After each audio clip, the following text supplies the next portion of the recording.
you both for extremely fascinating presentations. So we have about 15 minutes for Q&A. So Richard, you'll be happy to know that the minister who is in charge of urbanization and housing is also in charge of civil aviation. So perhaps I'm going to tell him that the best urban policy right now being followed is Udan, where every city, every capital city of the country is going to be connected through low-cost flying, routes, subsidized, of course, making flying extremely affordable. But beyond that, I think the details of the kind of planning that Sumila showed that is happening across the cities leaves a lot to desire. A lot of work still remains to be done. The one question I had, Sumila, because this is right closer to home, is could they trade the different units that bought? Could they trade amongst each other? Was it tradable or was it fixed? It was traded.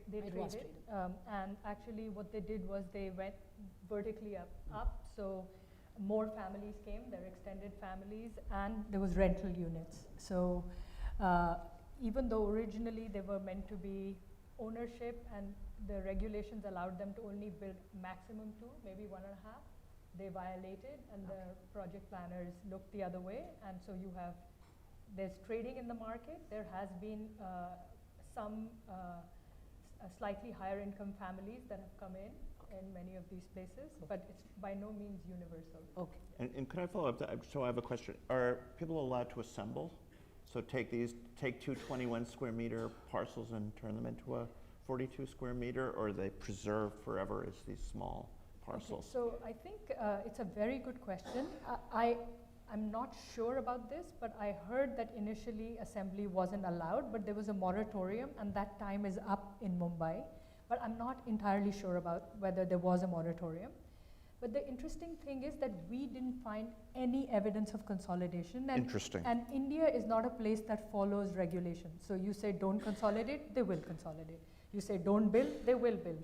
So I don't think that even if it was there, that has held people back. But I suspect that there will be pressure for consolidation. But if you look at Delhi, you have lots of these places, and again, we're seeing very little consolidation, even in the richer neighborhoods, of people assembling things to go multi-story, right? So. Excellent. So we'll take questions from the floor, 3 at a time. Keep your questions brief, please, and identify yourself. If we could pass the mics around. Yes.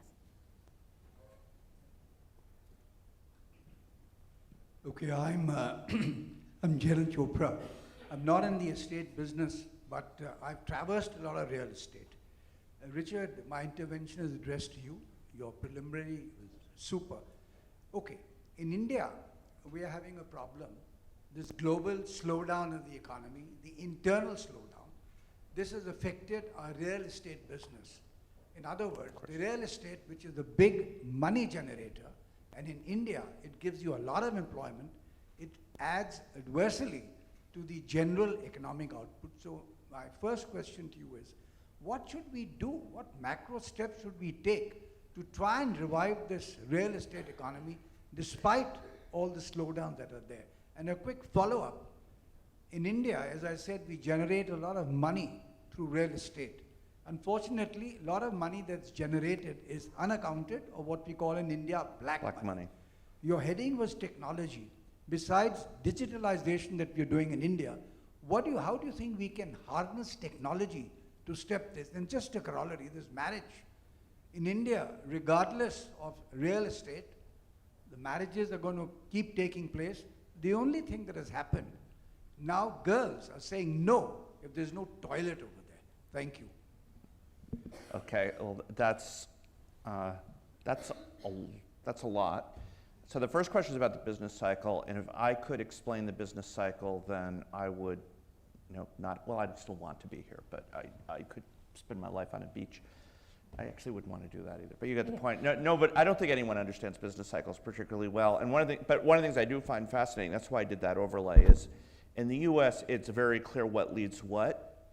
And here, they seem to be contemporary. Real estate is not 6 months ahead of the economy, it's not 6 months behind the economy, it just seems to go up and down with the economy. And so what are the correct macroprudential policies is always a difficult question. You know, not even Singapore can figure that one out. And Singapore is a city of 6 million people that's very, in certain ways, homogeneous. I mean, I know they say they're heterogeneous, but really they're not. So if Singapore can't figure out how to control business cycles, I don't know how a country that has so many different regional economies can do it. In the US, we haven't figured out how to do it. What I will say is, I don't know if how many of you saw Rajan's editorial on what to do about the financial overhang. I think he even though I said I don't think it's that big a deal because it's just small, his idea is the right deal. Is when you have a problem, particularly with real estate related loans, it's better to just take the pain and move on than it is to let the pain linger. So Japan made the mistake of not recognizing their real estate losses after the 1989 collapse. And I mean, there's a whole lot of other stuff going on in Japan too, but that really hurt that economy for a very, very long period of time. So I think actually being transparent about losses and recognizing them is really critical.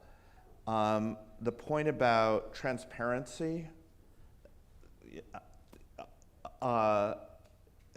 you know, one of the things that's a lot of us suspect, but we can't prove, is the reason you have these incredibly high property values in places like China and Indian cities relative to incomes is it's a broader financial market. Nobody trusts their money anywhere other than real estate. And that's unhealthy both for everything else and for real estate. So having reliable, so this is not even just real estate and black money, this is having reliable financial reporting broadly is really important part of economic development. Finally, your point about marriage and toilets I find really fascinating, and it sounds like worthy of a study all by itself. So there is now increasingly more evidence from the Swachh Bharat Abhiyan that gender is, in fact, it might not even have been sold as a gender story, but eventually the toilet story, Richard, more than an urbanization and affordable, you know, quality of living, it was a gender story. Because the lack of it was impacting women, it has been impacting women in disproportionately large ways. I think the issue on the housing finance is, unlike in the US, it's not just the magnitude, which of course is much smaller here, but what it signifies is the kind of governance that NBFCs, non-bank finance companies in India, which have been some of the largest funders or sources of financing for housing sector, have been run in ways that there is now a fear of a run. And so it's basically, it's not linked with the kind of the subprime mortgage problem that the US economy has.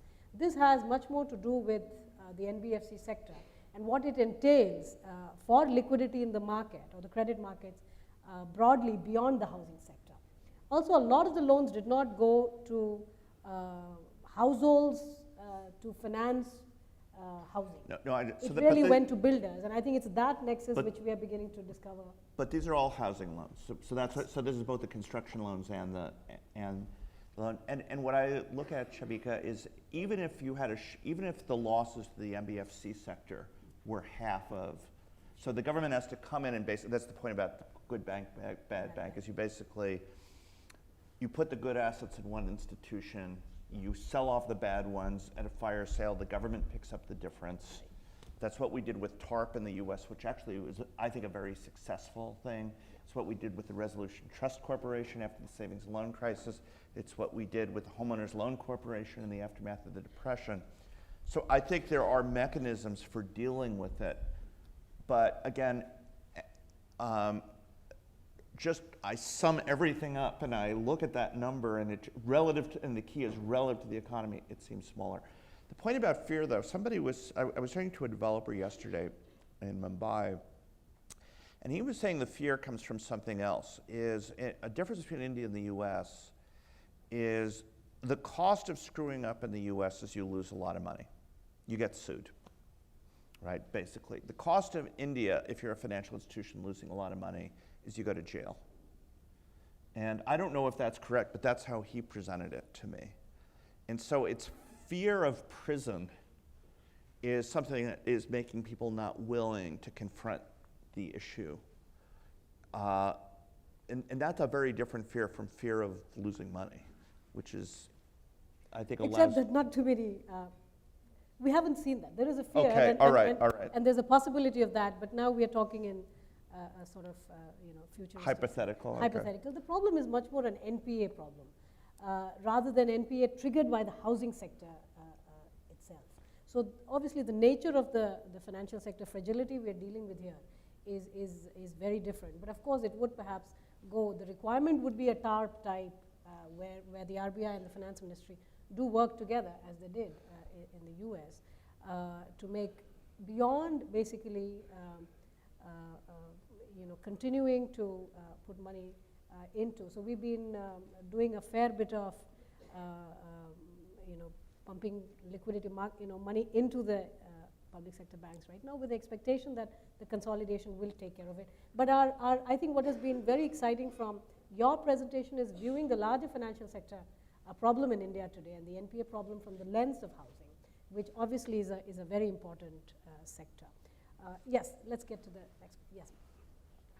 Hello. Thank you for two very interesting presentations that took very different lenses to look at this problem. I have one question for Richard and one for Sumila.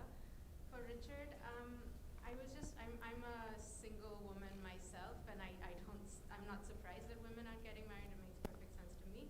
But I was just wondering if there could be a reverse causal link between housing and marriage, because when I was at Princeton, a colleague was looking at how having a house, owning an asset, that rather than income was what actually created the opportunity for people to get married. And once you start disaggregating the data, there are huge class and race differences. And I don't know how this works in India, because surprisingly, when we discuss housing, we don't talk about marriage or families. But one of the things here is that it's actually hard to get housing if you're not married, including rental housing. So, I mean, there could be a reverse causal link in that housing itself and the affordability and its availability and the regulations around it might influence these choices and behaviors.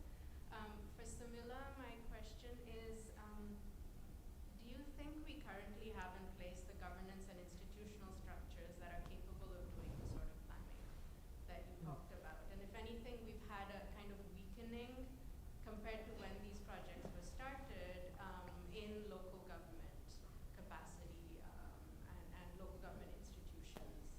And we have new urban areas coming up where they almost don't exist, or practically don't exist. So I think your question is a great question. Our mutual friend Susan Wachter did a paper about 30 years ago, along with Pat Hendershot and Don Horan, on marriage and home ownership. And what they found in the US context anyway is men and women did tend to match on savings they brought to a marriage, regardless of differences. So it shows women are better savers than men, because women are always making less money than men when they came to the marriage, but they brought about the same amount of savings to the marriage. At the time it was like $6,000 each. And then the woman would work really hard for about 2 years, but I mean, they always work hard, but for money. Women would work a lot for money for 2 years until they got to the down payment. They'd make the down payment, and then you would observe the woman's basically time working outside the home would fall after that. Now this is a 30-year-old paper, so that could be completely different, but clearly there is a nexus between the marriage decision and the homeowner. You're sort of matching up in part based on that. There's lots of stuff about how in China, men who have problems finding mates in China because there are so many more of them, have to own a house in order to attract a woman. So that goes beyond having to have a toilet. You have to have actually the whole house. So clearly that's going on too. That said, I find the David Autor work very compelling. I think there has been a fundamental, so beyond all of that, apart from that, I think women are deciding, and again, we have evidence of this, women are deciding, house or no house, I'm really not interested in getting married. And so once they have made that, what you're saying is sort of marriage and housing are joint decisions. And so essentially, if you're saying I'm not getting married, that doesn't eliminate the possibility that you're going to get a house, but it probably substantially reduces that probability. And it could be for reasons you said, that it's just harder to get a mortgage. It could also be, again, a matter of choice. You just want to be more footloose. You don't want to deal with the property management issue and so on. But yeah, it's a great point.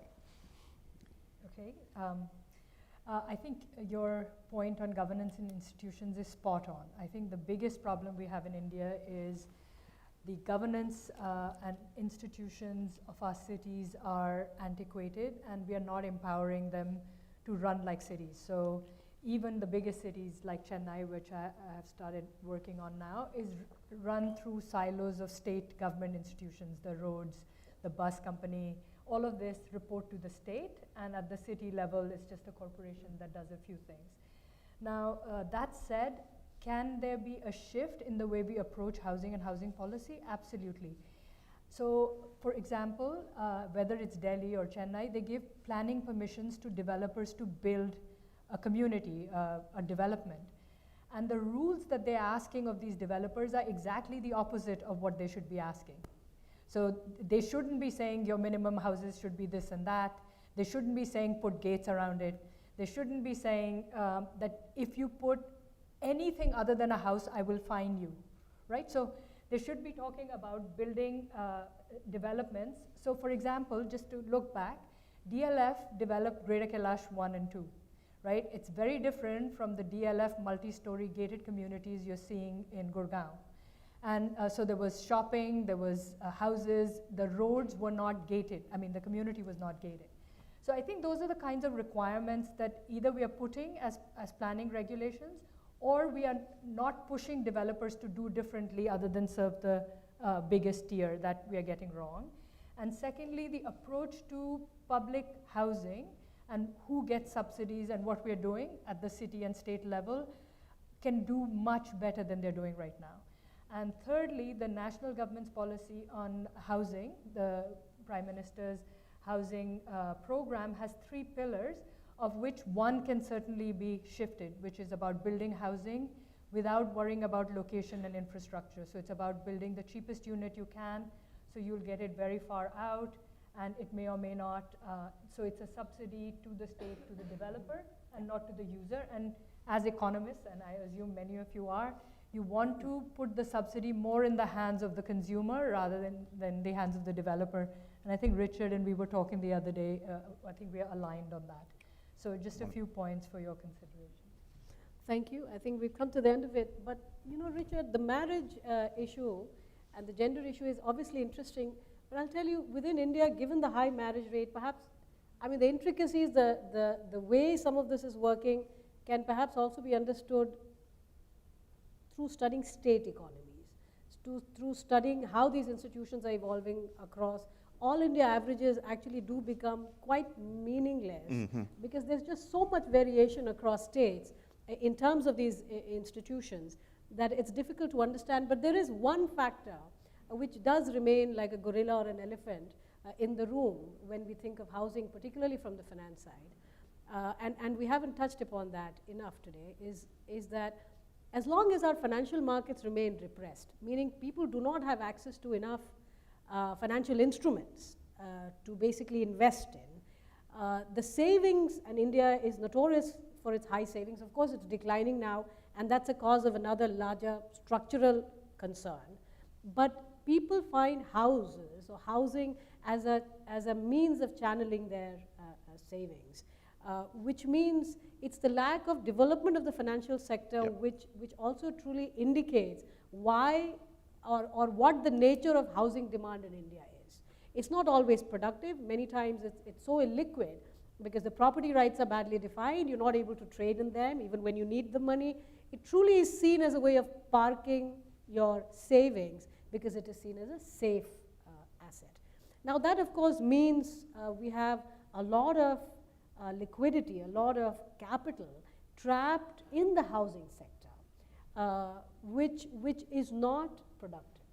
So it is basically speaking to the larger reforms that is required within the financial sector if we also want to get the housing sector to become more efficient. And therefore, in that respect, we can also understand, and you've done fantastic work, of course, today. We didn't talk about it, but for those of you interested, please read his research on vacant housing, why India has such a large amount of vacant housing in different parts.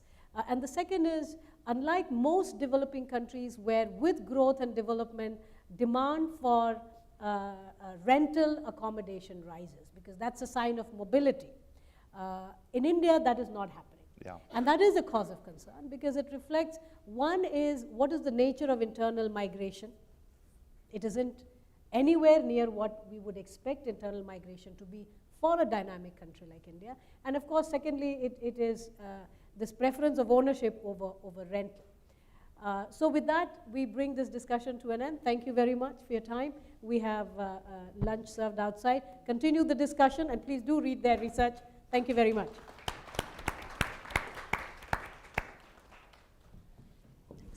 Send me your slide.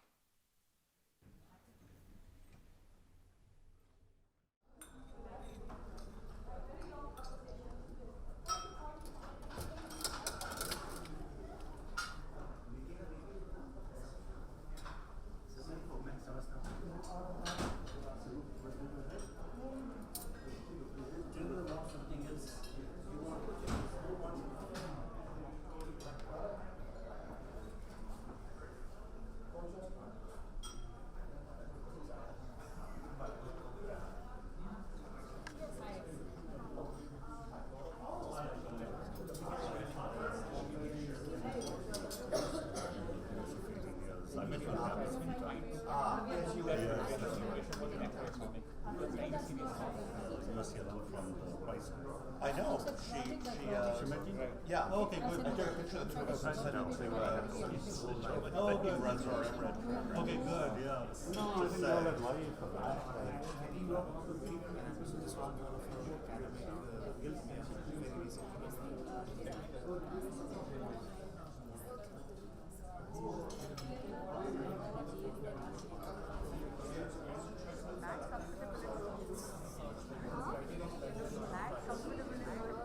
Thank you so much. I really review your advisory board depending on what it is and how often it needs change. I'll use every result, but I need you back.